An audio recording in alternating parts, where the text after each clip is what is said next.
are now listening to Vibe Selection with Kyra, where you can get the real on today's hot topics.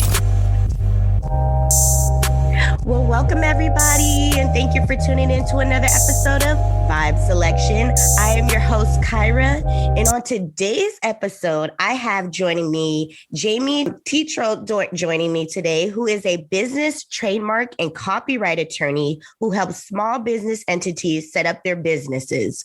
So I have her joining me today to give some legal advice on how to start an LLC, how to start a trademark and a copyright, how to maintain them, and the legalities that come with having an LLC, trademark, and a copyright. So thank you so much for joining me today, Miss Jaime. How are you doing?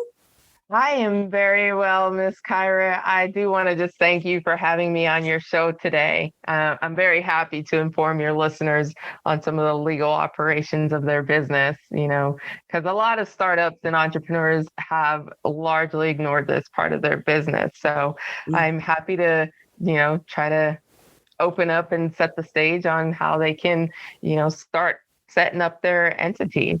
Yes, well, I'm excited for having you on. I know, like you said, there's just so many people that overlook this important part in this aspect. And there's a lot of people that want to start up businesses, but don't really know how to go about it in the legal way of doing things. So definitely having you on today will be very informing for my listeners, and I appreciate that. But this is also your first time doing a podcast. So everybody can get familiar with you. Tell me a little bit about your background and how you actually got started in law. Yes. So this is actually my second career. My first career, I started after college as a law enforcement officer. So I was a deputy down in Texas for 8 years. And then a lot of politics come into play there. So I started thinking about other careers and things to get into. And I figured since I've already have this kind of legal background, that it would be better for me to kind of stick to what I know. And then also, me kind of getting mad at the system and the frustrations of how to even file lawsuits, kind of like, all right, this isn't working, that's not working. So, getting the legal training that I needed really helped me. So I would like to just send forth whatever knowledge that I've received onto others and help them navigate through the legal system, as well as, protecting themselves against any type of lawsuits or anything like that. So for me, it was just kind of just choosing a new career to do something, because I'm not going to be able to chase after 19-year-olds when I'm like 50, So Exactly. Starts to wear the body down. Safer. Right. Yes. So that's where, that kind of came in. Yeah, that's wonderful. So how long did it take you to actually graduate from law school and set up your business and your law firm? Yeah. So I graduated from law school. Well, law school takes 3 years. I had graduated in undergrad in criminal justice, which is the reason why I went into law enforcement. And so combined with the undergrad and the law school, it's about 7 years. It's 3 years of law school, 4 undergrad. Mm-hmm. Okay. So that was actually rather quickly then. Because I feel like when people think of law school, it's like you take like 10 years, 15 years in order to actually graduate from law school. So yours seemed like it was pretty quick and excelled, which is awesome. Yeah. But I mean, I was also a lot older than, my classmates, because some of them just went straight into law school from their undergrad. So I had 8 years under my belt doing something else, and then that gap in schooling. So it was kind of like starting over for me. It was, the first year is definitely rough, but once you make it through the first year, the next 2 are they get better. I can't say easier, but they do get better. Yeah. So, all right. I want to get into LLC. So tell me, what are the steps that a small business or a startup needs to take in order to get an LLC going? And what exactly is an LLC for those that are not actually too familiar with the term? I do know that a lot of people kind of throw that term around, but there's a lot of people that don't really truly know what an LLC is and how to maintain it. So can you give us a little background into that? Yes, I'm so glad that you asked this question, because one of the very first decisions that a founder has to make is what legal form to operate as their business. So, because founders often start businesses without consulting lawyers, they tend to incur higher taxes and become subject to significant liabilities that could have been avoided. So had they structured their business as a corporation or an LLC, which is a limited liability partnerships, they could have avoided some of these pitfalls there. But an LLC isn't the only way that a founder can set up an entity. So, you have the sole proprietorships, the general partnerships, the C and S corporations, as well as the partnership. So an LLC it stands for Limited Liability Corporation. So it's formed under your state law. Mm-hmm. It's like a hybrid form of a corporation and a limited partnership.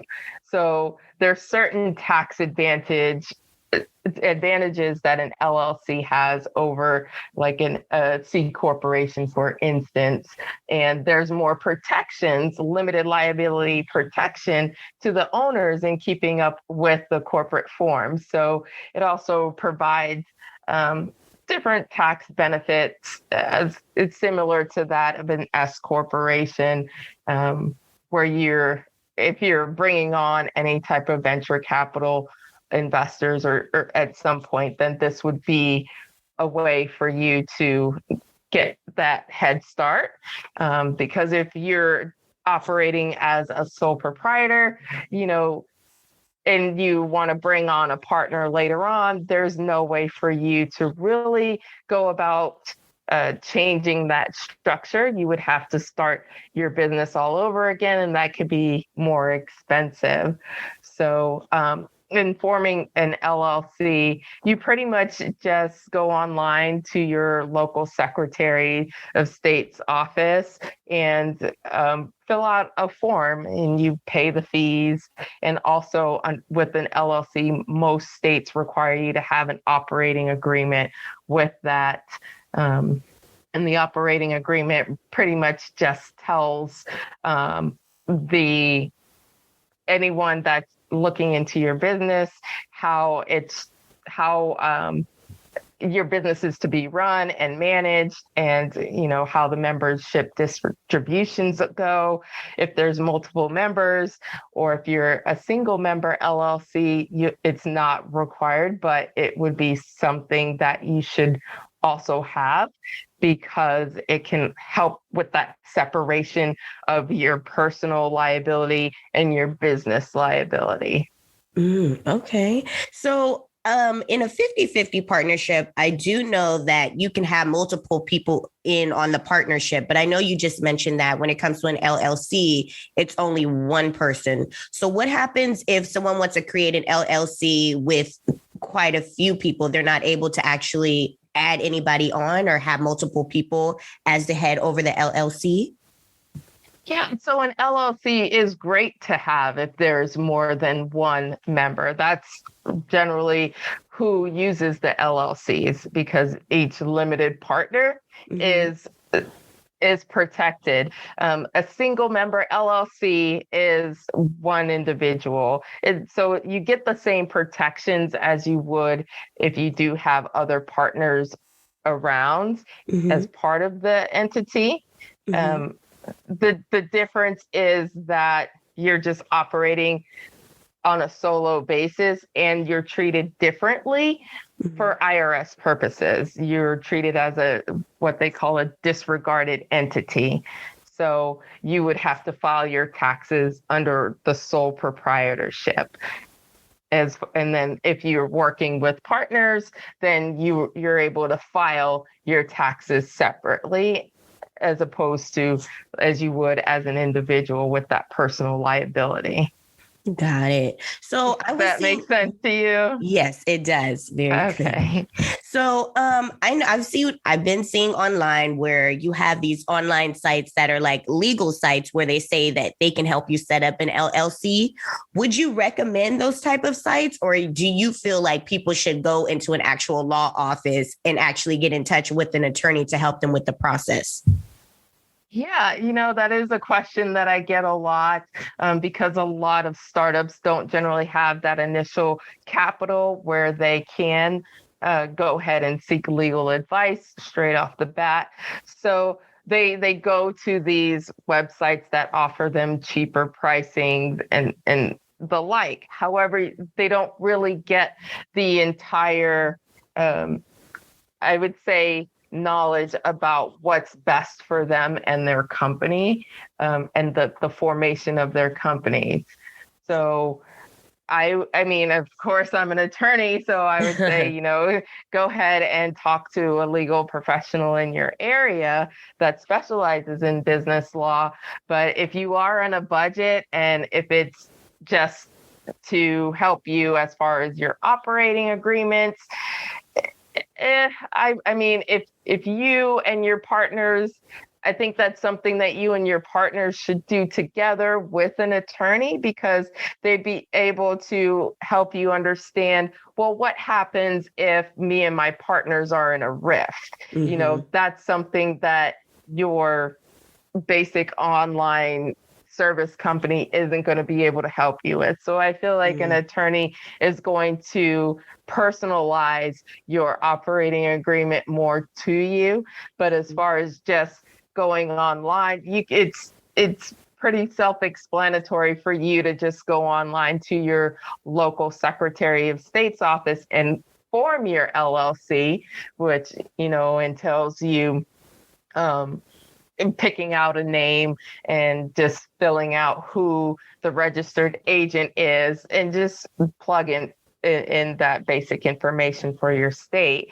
So generally, I would say you don't need to have an attorney to go online and file your LLC. But if your state requires you to have an operating agreement when you file the LLC, then I would recommend you speaking with a legal professional and a tax professional in your area. So that way you can weigh the pros and cons of being involved as an LLC, as well as how your business is to operate if in the unfortunate event that one of the partners dies or becomes incapacitated, or whether, you guys don't agree on how to spend money, or, anything like that can come up, and the attorney will have, these different questions for you and your partners in order to tailor that for you. Yeah. So what happens if you don't have all of those, instances in your operating agreement? What would be the next step to happen in that situation? For example, let's just say that you and your partner break up, and in the operating agreement, you didn't have anything covered on what to do if you guys broke up. What would be a situation that would happen there? Would it go into litigation? Yeah. So it could go into litigation if you guys are fighting over whether to keep the company open and who is going to be the owner of the company, or it would fall under the state's law in dissolution, and it would still have to go through litigation, and the judge would then, say, you guys need to dissolve this company, which includes, like paying off the business debts and making sure that all that sort of stuff is taken care of, and the business would then be no more. But yeah, it could be an agreement between the two of you. If one is like, no, I'm just going to walk away, or I'll pay you, or I'll buy you out, so you can just leave. So you can kind of negotiate with your partner and see what they want to do. Is that you would also inform the Secretary of State that, this is now these are now the members of the LLC, and this member has been removed. And so you would have to inform the state on that. But it's definitely something that you can discuss with the other partners on how to go about it and whether to dissolve the company or not. Okay. So at any time, you can pretty much just dissolve the company. Let's just say there was no dispute with the partner and you just decided, you know what, I no longer want this business. You're able to just disbar it, correct? As long as you pay all of your business creditors. Well, yeah. There's no reason why you wouldn't be able to discontinue the business and wind it down. Okay. So what should be placed in an operating agreement for an LLC exactly? Yeah.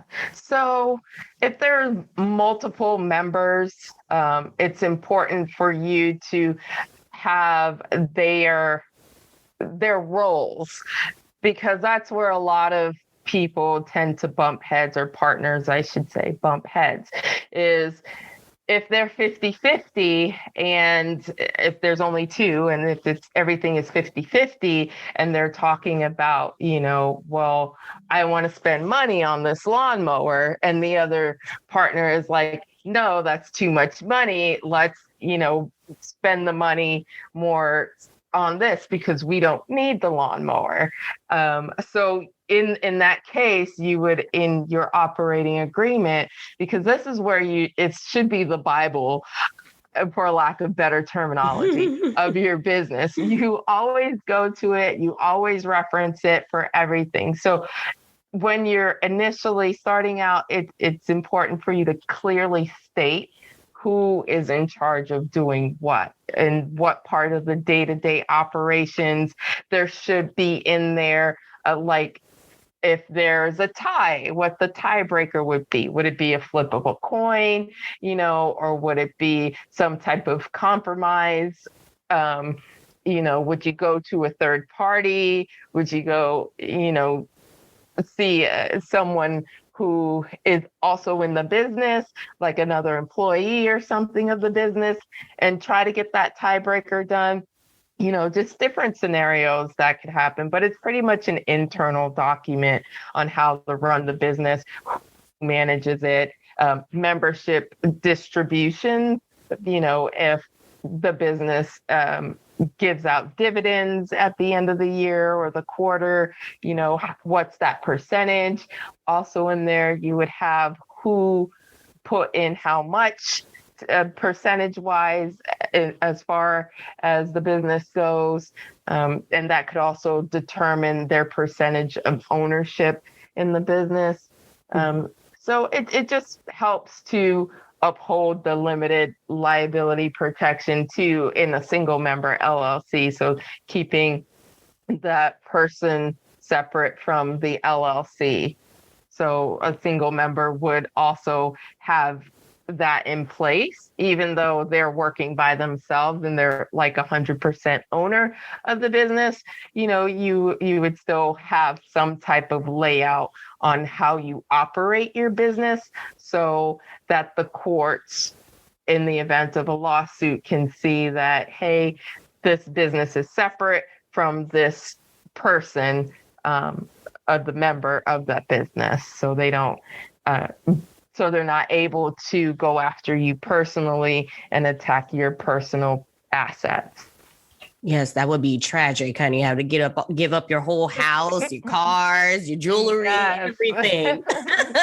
Yeah.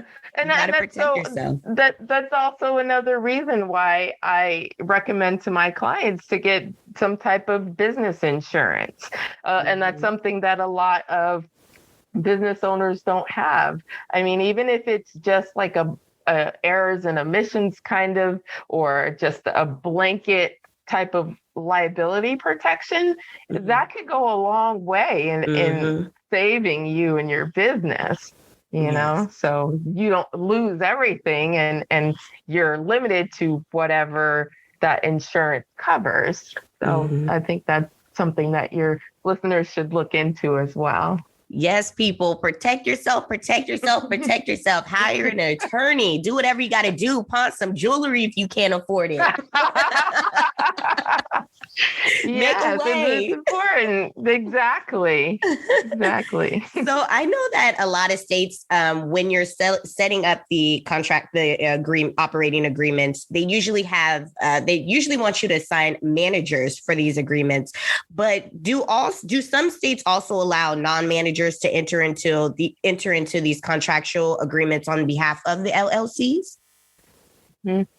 Yeah, so there is what's called a member managed LLC or a manager managed LLC. Mm-hmm. So it's pretty much just the difference between the day-to-day operations of who's running the business. So it's how you put it down on the form.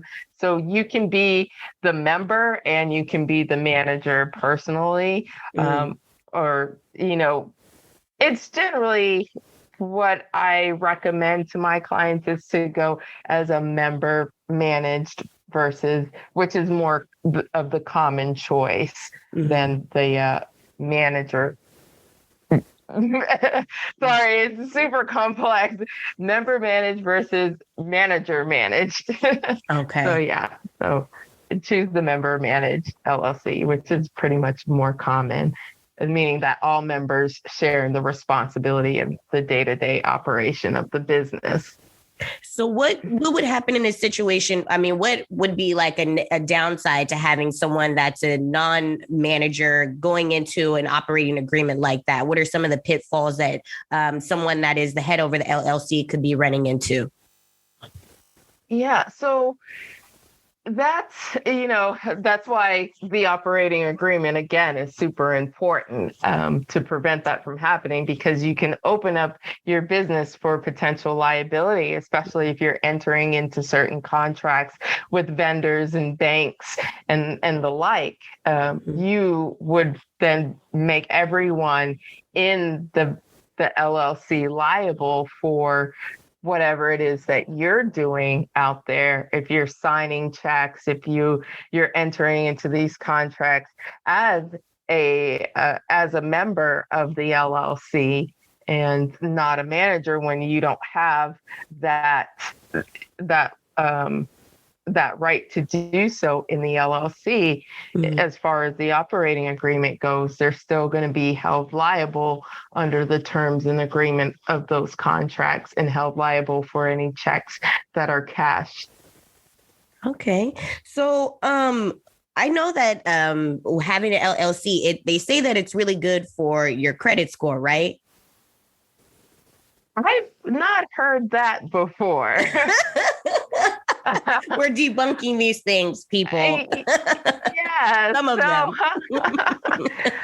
An LLC, I mean, the way that I would see it working as helping out your credit score would probably only be if you're trying to get some type of business credit with a bank or something like that. If you're a single member LLC, you're the personal guarantee on it.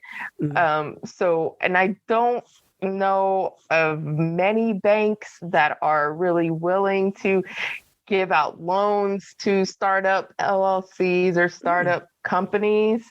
But if there are, I mean, you may just have to get it like a personal loan and then use it for your business stuff. But I've not heard of an LLC helping you with your credit. No. Oh man, so it can't take that 620 to 840? Oh. I wish, right? I think everybody in the country then would just start filing LLCs. Definitely. Shoot, I know I was on my way down there to an attorney's office to start filing and get my LLC going.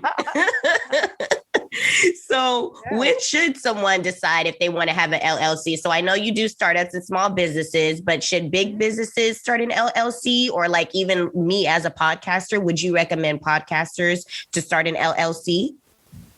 Yeah. So I would recommend that anyone who is thinking about starting a business, think about forming an LLC. It's definitely one of the popular legal entities to form out there just because of that liability protection. Like I said earlier, I wouldn't recommend, a startup being a sole proprietorship, but companies are, I guess, would be set up as corporations, like C corporations, and generally the startups that are that I see go with a C corporation are computer and information systems kind of startups that go with the C corporations because they require venture capital in order to grow that business there. But definitely starting out, if you don't have anything else and you don't want to operate under your own name as a sole proprietor or DBA doing business as, then yeah, I mean, in the beginnings of your business, definitely it's important to get that started in the first steps of forming your entity. Yeah. So I want to get on to kind of the tax side of having an LLC. So when you're doing your taxes, I understand that there is for most states that you have to pay a fee, a yearly fee to uphold and maintain your actual LLC. So can you give us a little bit more background into how you should file if you have an LLC and how much it actually costs to maintain your LLC status? Yeah. So I'm not a tax attorney or tax advisor, but I do know that the cost of keeping your LLC is dependent on the state that it's filed in. So I know in Massachusetts, where I am, filing for an LLC is $500. But in, say, Colorado, filing an LLC is only $50. So there's a huge range there, and a lot of states do require you an annual renewal of your business if it's still in operation. So you would have to pay that, say, $500 every year on the anniversary of the date that you started the LLC. But like I said, it varies from state to state and jurisdiction. So it could be a lot cheaper. I think in New Jersey, it may be $150 or something like that. And then as far as the taxes go, I couldn't really speak on that. That's something that's out of my wheelhouse. Understood. I know you're not TurboTax or anything like that. I know you're an attorney. But I'm sure these questions do arise when you are dealing with clients that come in and that are maybe seeking some advice on like what would be the way to file their taxes. Because I know that's an important aspect too. Because when you own a business, you got to make sure you pay Uncle Sam, honey. They want all their money. Exactly. So. You would have to file a Schedule C under your IRS filings. That's pretty much the extent of what I know. I hire people that know more than I do to do my taxes. Yeah, so that's pretty much what I know. And I also know that a lot of LLCs, they have to have corporate record books, which pretty much entails how they pay themselves or how they pay their employees and other forms of operation too. Is that true? Would you recommend all people that do decide they want to have an LLC to have a corporate record book to maintain their finances? Super important. Not necessarily like a record book of, keeping the minutes and stuff like that, but definitely having a separate bank account. That is so huge, Kyra. Yes. Let me tell you, because the minute that you commingle your personal assets with your business assets, you may not think that it's a big deal. Let me just use the business credit card to, pay for gas today. It's not that big of a deal. But if in the event that you get sued and the court see that you've used your business account for something personal when, your your business doesn't require you to drive around or pay for gas for, lawn mowing equipment or something like that, then that's what we call piercing the corporate veil, meaning that they're able to pass through the legal entity and get to you personally. So then you're exposing yourself to personal liability, and that's where you can lose your house. Yeah. So definitely having a separate bank account, keeping everything separate is super, super important. And generally, when you file for an LLC, one thing that you should do is get that EIN number from the IRS. It's simple. Just go to the irs.gov website and apply for the EIN. It's free. Or you can just fax it in or print it out, however it's more convenient for you. But when you get that EIN, it allows you to because that's something that the banks really require if you want to have a business bank account. So you'll get that EIN to get that, to make sure that everything is separated. So that way, that the EIN is associated with that bank account, and then your personal account is kept separate. Yeah, that would be tragic, getting all your money taken by the government and you sleeping on the streets, being homeless because you didn't comb all areas. Yes. It's important, people. Make sure you comb all areas and be very detailed with everything. So what would you say are some of the pros and cons of actually having an LLC?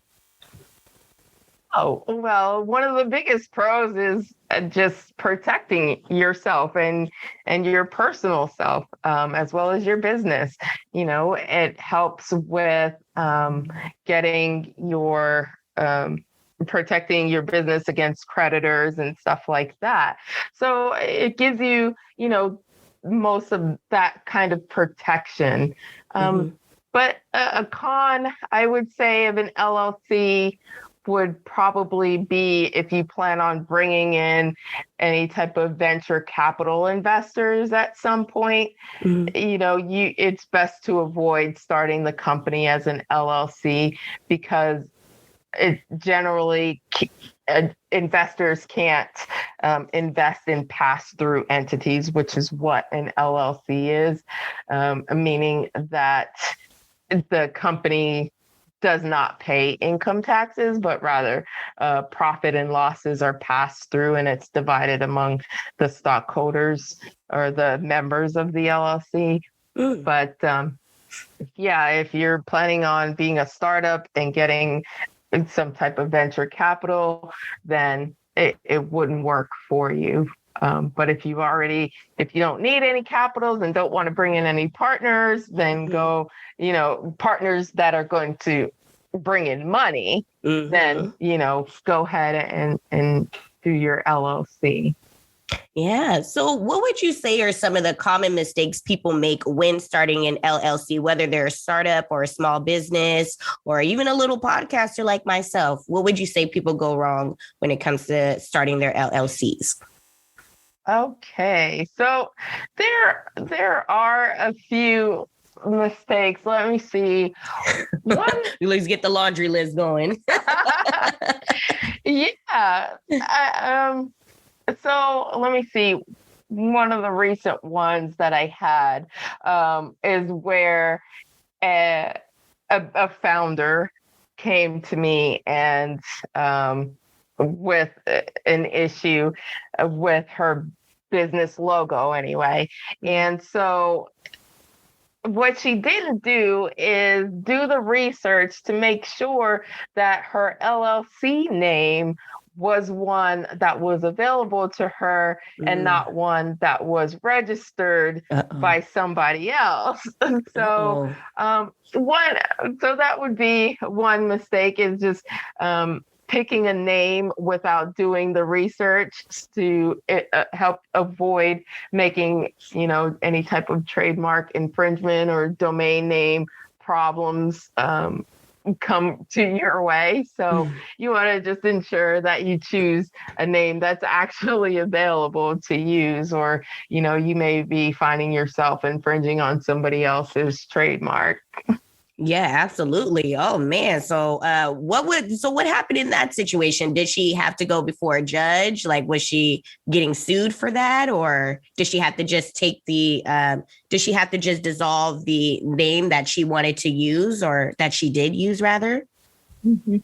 Yeah, so it's still pending. Right now, the person just sent her a letter saying, hey, you're using my handle, you're using my name, Uh-oh. you better stop. But it wasn't a cease and desist letter. But I think that this is like a cheaper step for her than getting that cease and desist because, some attorneys that, are representing the owners of the trademarks have charged about $30,000 a day Ooh. until the infringer stops using that name or that logo or that tagline. So it could be pretty expensive. So right now, I think that we're okay. We're able to get things taken down. And that's another thing, you have to rebrand yourself and start all over again. And that can be even more expensive than just hiring an attorney right off of the bat. Yes, absolutely. So y'all better comb through that database and make sure those names are available.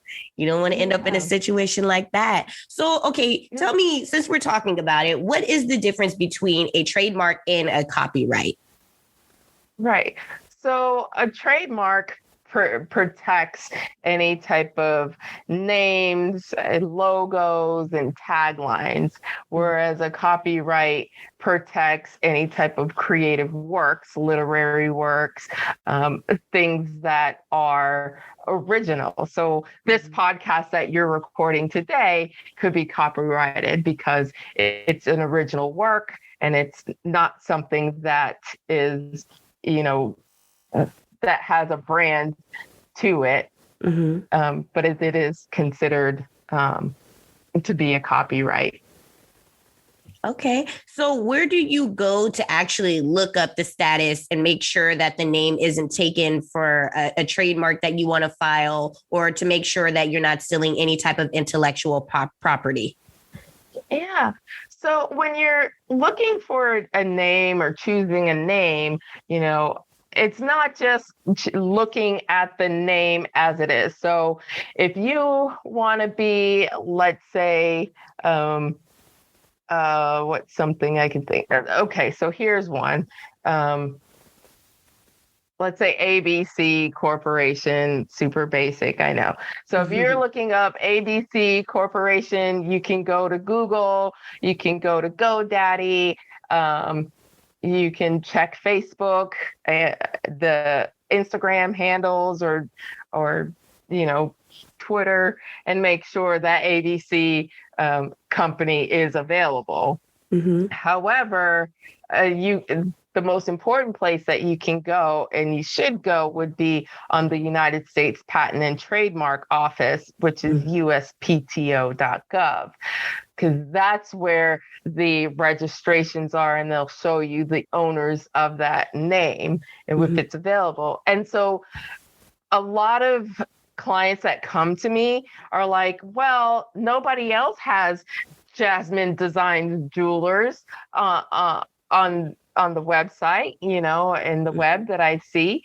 But the thing is, maybe Jasmine is spelled differently, or Designs is spelled differently. So and even if that's the case, you still wouldn't be able to use that name because it creates some kind of confusion with the consumers. So anything that could potentially confuse consumers on the source of the product, where it's coming from, the trademark, where it's coming from, then that would be a claim for an infringement. So the customers are really what's important when it comes to trademarks, is to make sure that they're not confused and getting what they think they're getting from Jasmine, but they're getting it from Jasmine, So the bootleg version. Yeah.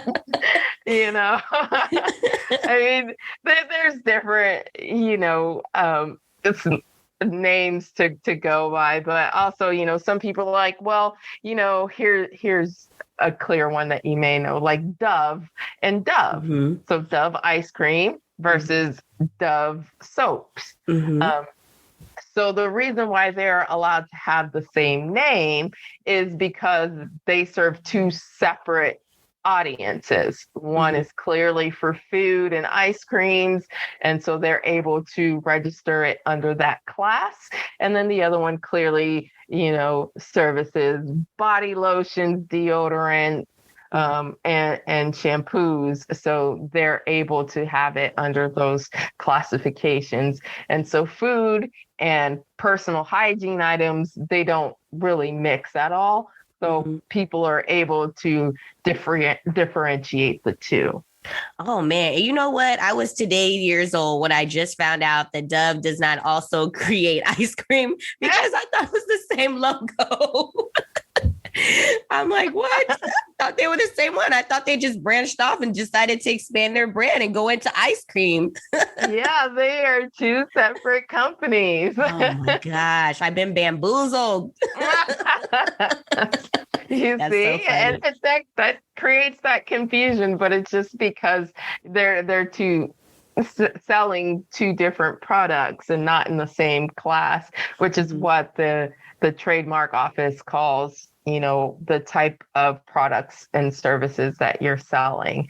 It could be, are you selling apparel? Are you selling food? Are you selling hygiene products? Like everything that you're selling, because there's like 41 different classes to choose from. So that's another thing that your listeners may want to, reach out to a trademark attorney to help them with, if that's something that they're looking into, because it is pretty complex. It's not, as easy as you think. Oh, I'll just, fill out this application and, this trademark is going to be sent off and I'll get it back in, 2 months and be fine. No, it's a long process, and it definitely doesn't take 2 months. And it does go through a vigorous process. And also the USPTO publishes it in the Federal Register to make sure that there aren't any oppositions to the name that you chose, or somebody else that's using it, can come and oppose and say, hey, I've been using this name for, this many years longer, or whatever. This person is actually using my name. So it's a long process to get a trademark approved and registered. Can you really just quickly tell us what a few of the classes are when it comes to filing a copyright or a trademark, what they would actually be? Yeah. So let's see. You have, like I said, apparel. That's something, you selling hats. Another one would be if you're selling wallets, if you're selling food, they're just determinable on the scale of where it is, or the product that you have that you're wanting to sell. And sometimes your product can fall into two separate classes. So say hats and belts can also fall under, apparels and t-shirts. So sometimes you may have to spend the money to register under more than one class. It is super expensive, I'm not going to lie, but it is important, because trademark is a huge asset to a business. If your brand is recognizable, that's huge. Like Nike, everybody knows Nike, everybody knows the swoosh symbol. Everybody knows what Just Do It is associated with. Exactly. So Nike actually owns more, or their brand is worth more than the products that they sell. So what are a few more of the steps that would happen after someone files for a trademark or a copyright? So I know that you said it's kind of a long process, but after you file it, would it then take a couple months for them to review it and make sure that, you can actually use the name? And then what would happen from there? Yeah. So there is a timeline that it goes through, and so you'll file the application. There's an attorney at the USPTO that reviews it, and they'll either send you some type of an office actions, and some of the office actions could include, hey, you have to submit this specimen, and the specimen that you submitted doesn't conform to what we're asking for. So, submit this within 30 days or 60 days, however long the office action gives you. And then once they get that back, then there's another waiting process. And then you also have to go and they'll post your name in the Federal Register, or your trademark or your logo in the Federal Register, to make sure that there aren't any oppositions to it. But it could take, over a year before you actually get that certificate in the mail.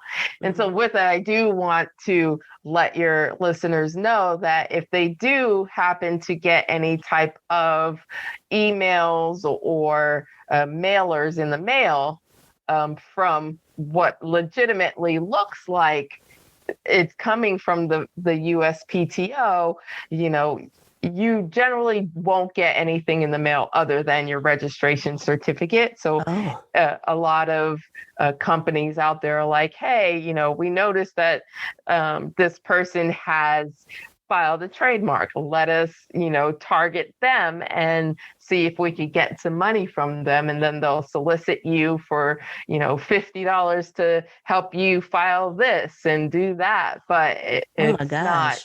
Yeah. So there are some scammers out there. So be aware. Yeah. The USPTO only contacts you for any type of office actions or anything like that. Through email, the email that you have provided to them, and it will be with a USPTO.gov email address coming from them. Got it. Yeah. So thank you. Keep on it. Yeah. Yeah. Well, thank you so much for that advice. I had no idea that they were trying to scam people for their trademarks. I mean, I always get scam calls and stuff like that. Like, oh, you better give us money right now. We're going to put you in jail. It's like, what? You got a warrant out for your arrest. Oh my goodness. Yes, they do that. Very Don't crafty. I'm like, oh my gosh, what do I do? This person is saying that, oh my gosh, I'm involved in what? Exactly. I'm not involved. They do try to scare you. Scare people. And it's sad because so many people actually fall for it too, Exactly. Yeah. So that's why I want to bring that to your attention. It's Thank you. Everybody's always trying to make money, and there's some people that are super unscrupulous out there. So definitely keep your eyes open.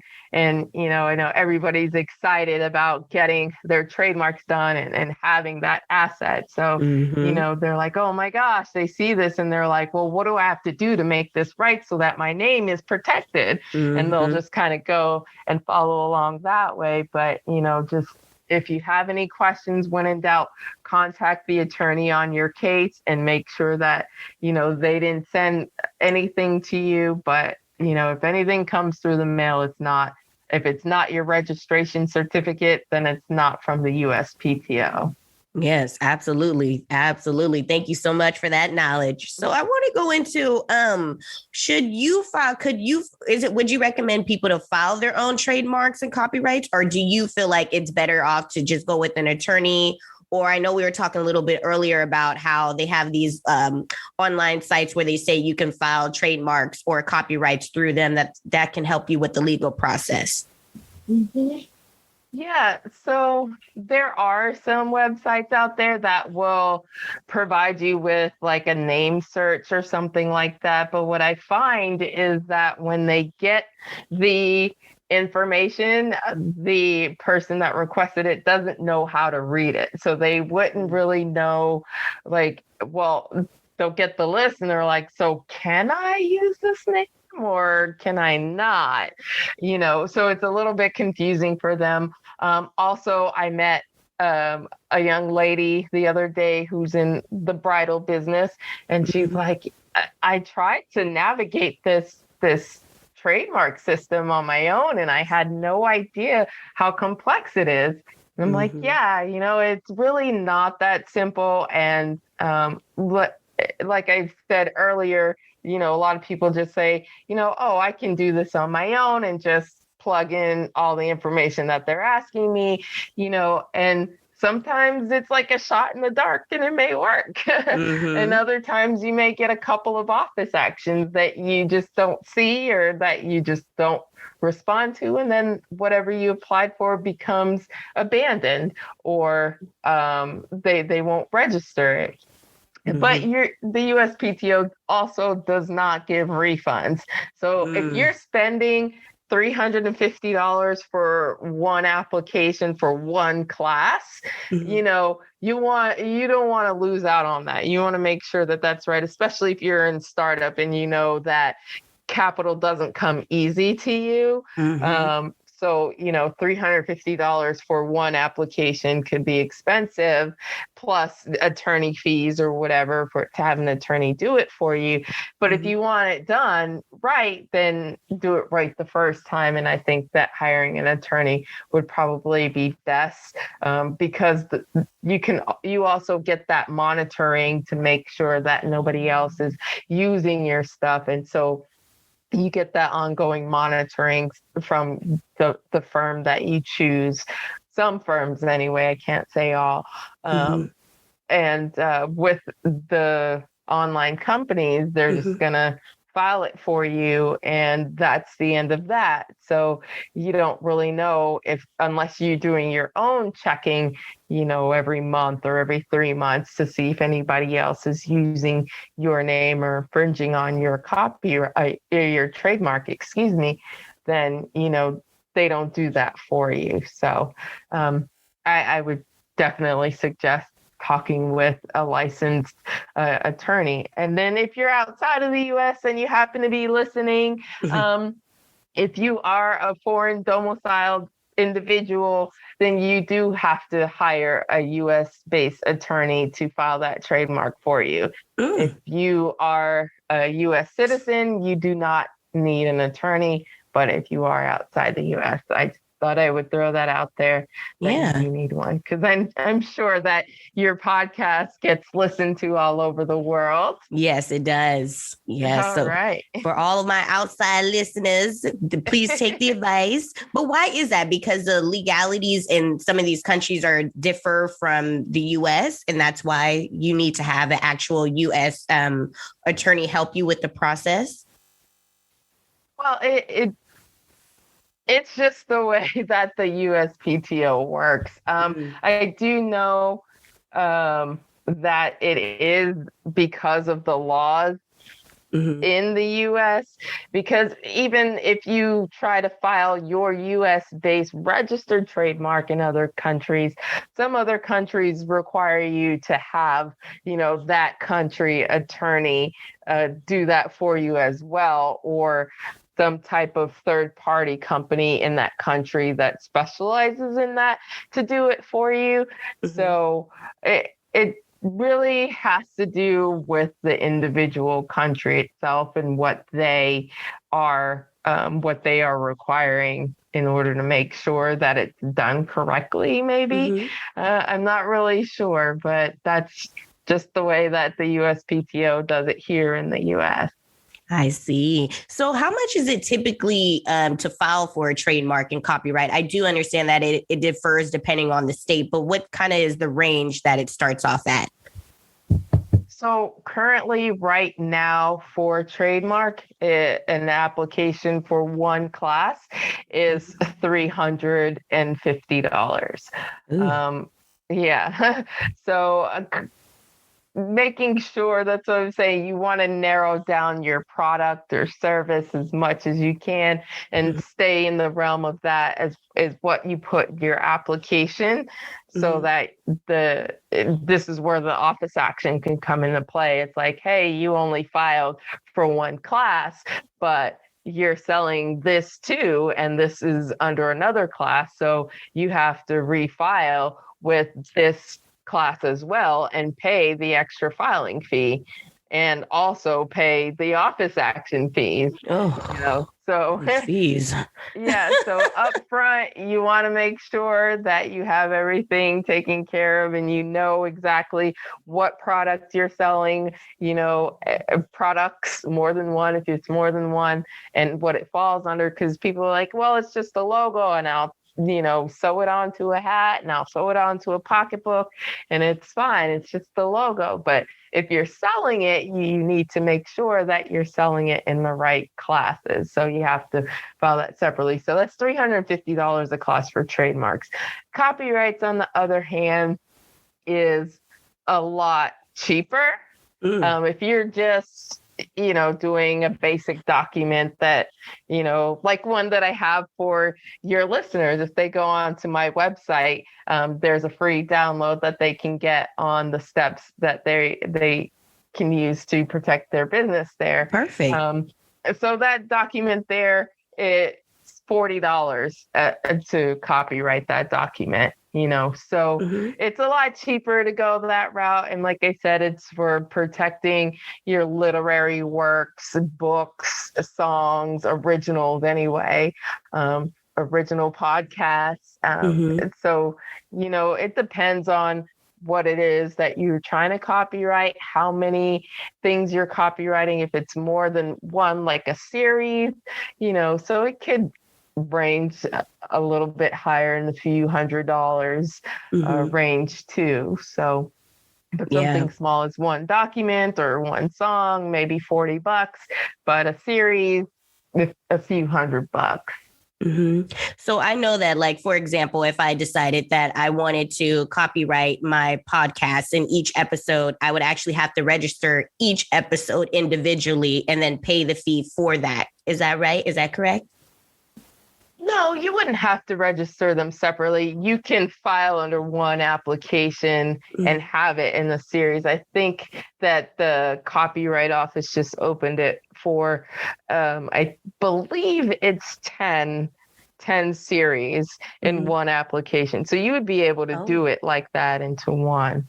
Oh, that's convenient. That makes life a lot better. I was talking to someone and they were saying, like, in their process, they had to copyright each individual literary work. Like, and it was a long series of things. And so they were like, you had to do it one by one. So that clarifies everything for me. Thank you. See, that's why I have you on today. It's perfect. So, okay, I have another question. Now, if someone creates a logo for you of any form of artwork for your business, do you have ownership of it, or does the creator of the artwork have ownership of that? I'm so glad that you asked that. So the way that the law is written, the creator of the content is the owner of that creative work. So if you're like, I'm like, hey, Kyra, can you draw me a logo? I love the vibe selection that you have as yours. Can you draw me one, something like that, And you're like, yeah, sure. And then you create it and you give it to me. And for me to use in my business, you still own that. So I may have to pay you some type of royalties for that if something happens and we have to go to court. But if upfront, I'm like, hey, Kyra, I want you to create this logo for me. We put it in a contract so you know that you're creating it for X business and X business owns everything from it. So if it's written in the contract, that's what's going to be used and what's favored over the federal law. If there's no contract in place, then federal law applies. But if there's a contract that says you and your business own it, then you and your business own it. So I know a lot of times for most podcasters, they get other people to create logos for them. They give them the idea, they mark up the rough draft, and then you give the say-so on whether or not you want to actually take the artwork. But I know a lot of times when you're searching for people to do artwork for you or create, let's just say, intro music or outro music for your show, a lot of them will say for commercial use only. So if someone is saying for commercial use only and they're creating your artwork or they're doing the intro outro music for your podcast, does the person who created that still have sole legal ownership of that content or property, or do you as a podcaster have the legal ownership of it? So if they're creating that music for you and there's no contract in place and they're saying it's for commercial use, that means that they can sell that same song to somebody else and have that other person use it on their podcast, for example. So that's generally what for the commercial purposes means. So you definitely want to make sure to have a contract in place that, no, I want it exclusively for the vibe selection, or, exclusively for X, Y, and Z company. And that's what it is. So you make it just for me. You can't make it for anybody else. And then you should copyright it. And then when you get it copyrighted, if he sells it to somebody else, you may have a copyright infringement claim against him or her or the creator of it. I see. So say in a case where they've already created the artwork, you have it in your possession, could you go back to the person and say, hey, I didn't know the legal ramification for it before, but I'm writing up this contract to see if I can get the full ownership of this artwork or of this whatever type of intellectual property it may be. Is that something that you can still go back and do? And how would you draft that up? Should that be done through an attorney, or could you draft that up yourself? Yeah. So, I mean, you can write it on a napkin if you wanted to. Okay. But yeah, if the content creator agrees to it, then I don't see why you wouldn't just say, a short sentence that says, yeah, I created this artwork and I'm releasing all rights and ownership of it to X, Y, and Z for their exclusive use. And, I waive all my legal rights to it and all that sort of stuff. So yeah, you could definitely go back to them and ask for that. It wouldn't be something that I wouldn't oppose, Yeah. So yeah, if you ask them, I'm sure that some of them may be like, okay, and some will be like, what do you mean, But saying, hey, I'm just trying to protect my business and my asset. And that's important. That's key. That's why I have you on today. And I hope a lot of people have taken a lot from this episode and learned a lot, because I know I did. So my other question would be, how do you maintain your copyright and trademark? Because I know that you have to, I think for trademarks, you have to refile after 10 years, just so that they know you're not abandoning the actual name. So is that true? What goes into the process of maintaining a trademark and a copyright? Yeah, look at you doing some due diligence there. I got to know what I'm talking about. Yeah. So I believe it's the first 5 years you file, and then after that, it would be the 10-year mark to make sure that your trademark registration is still active and live is the terminology that's used.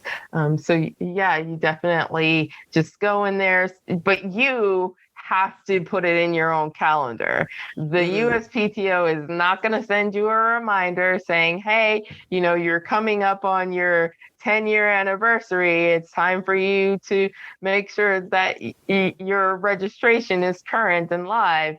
So you make sure that as soon as you register for your trademark, you put it in your calendar, you write it down in your business logbook, wherever you're going to look, and remember to do it. Then you want to make sure that you do it at that time, or else you'll have to start the whole process all over again. Oh man, and that's a long, tedious process. No one wants to relive the experience of that. So yeah, everybody stay up to date. Like Jaime says, mark it in your calendar, be proactive in it. And I want to thank you so much, Jaime, for joining me today. I know we're out of time here, but it's been a pleasure to have you on. Let everybody know where they can connect with you, your website, your social media handles. Where can they connect with you? Yeah, so I can always be reached on my website. It's Tetreault, TETREAULT TradeMark.com. And there you can get your free download that I was talking about earlier on how to make sure that your business is legit. So go ahead and make sure that you go on there and get that free download. Also, you can find me on Facebook, Jaime, Jaime Tetreault. Tetreault. And I'm also on Instagram at Tetreault_law. Wonderful. Well, and for everybody else, you can follow me on Instagram at I am Kyra Mahoney.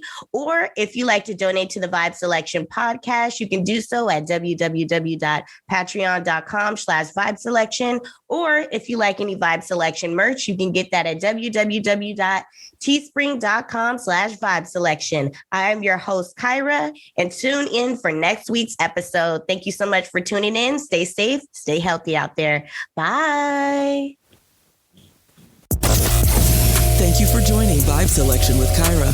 Come vibe out with us again next time and hear the latest on today's hot topics.